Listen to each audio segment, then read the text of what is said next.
Hello, my name is Sören Auer. I'm professor for data science and digital libraries at Leibniz University of Hanover and director of TIB Leibniz Information Center for Science and Technology, which you can see here in the back.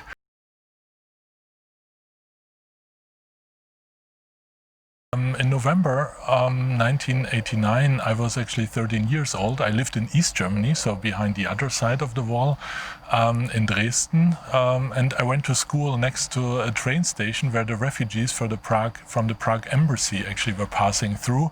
And there were high security measures when I went to school in Dresden. It was a very exciting period, and I would never have imagined that I would work in West Germany, that I would study actually in both parts of Germany, that I would work as a postdoc in an Ivy League university in the US, where I also met my wife, and would do research with people from all over the world, and in particular in the United Europe.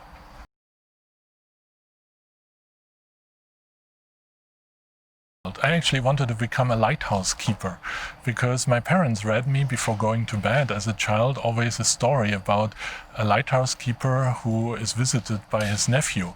And they discovered exciting adventures. For example, they were canning the wind in lemonade bottles, which was blowing through the lighthouse. And the lighthouse was navigating the ships in the right direction at the coast on the sea.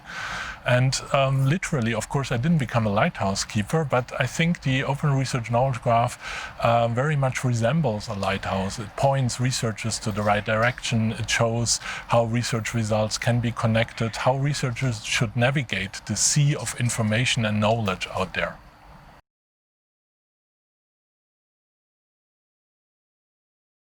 For hundreds of years, information was stored in books and journals, like this one, for example. We are here in the magazine archive of TIB, where we have millions of research articles in journals and books, and many other information sharing domains like encyclopedias, street maps, or mail order catalogs were completely disrupted in digitization. So no one would order products, for example, today from a PDF version of a mail order catalog or use a PDF scan of an encyclopedia to investigate certain topics. So we have completely new ways of information sharing in these domains. We have e-commerce services. We have Wikipedia as a digital version of an encyclopedia. And we need to reinvent scholarly communication in such a way that researchers are not buried in millions of PDF articles.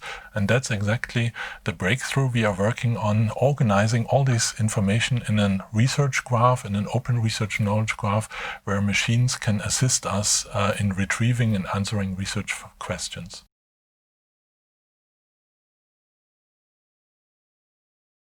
Since hundreds of years, research findings were conveyed in articles, static articles in journals or books. And we found now a way to represent research findings in a knowledge graph, in a kind of database, semantic structure, which interlinks and connects research from different researchers, research groups, and which allows machines to assist us better. And this knowledge graph is human and machine comprehensible. So humans and machines can collaborate in organizing and managing this knowledge graph. Yeah, one research question which affects us all currently is the reproductive number estimate for the COVID-19, spreading of COVID-19. So there were a number of studies published, initially from China, later from Iran and Italy, determining values of this reproductive number for COVID-19. And for an epidemiologist, it's quite cumbersome to read all these studies to determine what is the estimate of a particular study, what is the confidence interval. And we can see here a representation in a tabular way of all these studies of COVID-19. Initially, there were only a few. Meanwhile, there are more than 30 studies on this R0 value, and we integrated the study date, the R0 estimate, the confidence interval, the method, and the approaches leading to these findings into this open research knowledge graph. Let's have a look at one particular example. We see here one particular study, and we can actually switch to the graph view and look at the open research knowledge graph. So we can see the contribution, the R0 value, the estimates, and this representation is one which is comprehensible for us humans, but also for machines. So machines can assist us in analyzing and organizing and answering questions on the Open Research Knowledge Graph. Here you can see actually a visualization of the R0 estimates, which was generated by queries on the Open Research Knowledge Graph. And we can see either in a scatter plot or bar chart or a combo chart with indicated confidence interval, the R0 values and the development over time. And we can get at our fingertips a quick insight on how the R0 value was assessed by different studies.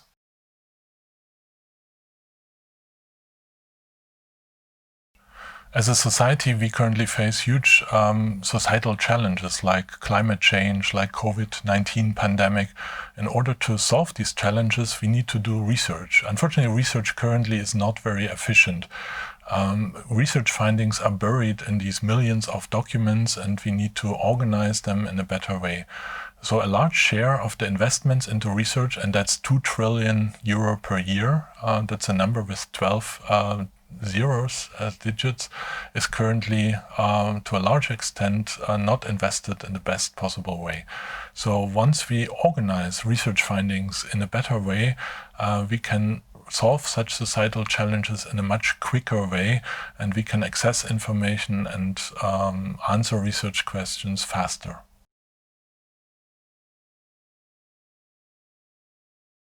There are actually a lot of open questions related to organizing scientific knowledge in a open research knowledge graph. We need to track also the discourse. There are different opinions of researchers. We need to change the incentive systems of research, which are currently very much based on the document-based publication system. And we need to establish this collaboration between humans and machines. So these are open questions we want to tackle in the future.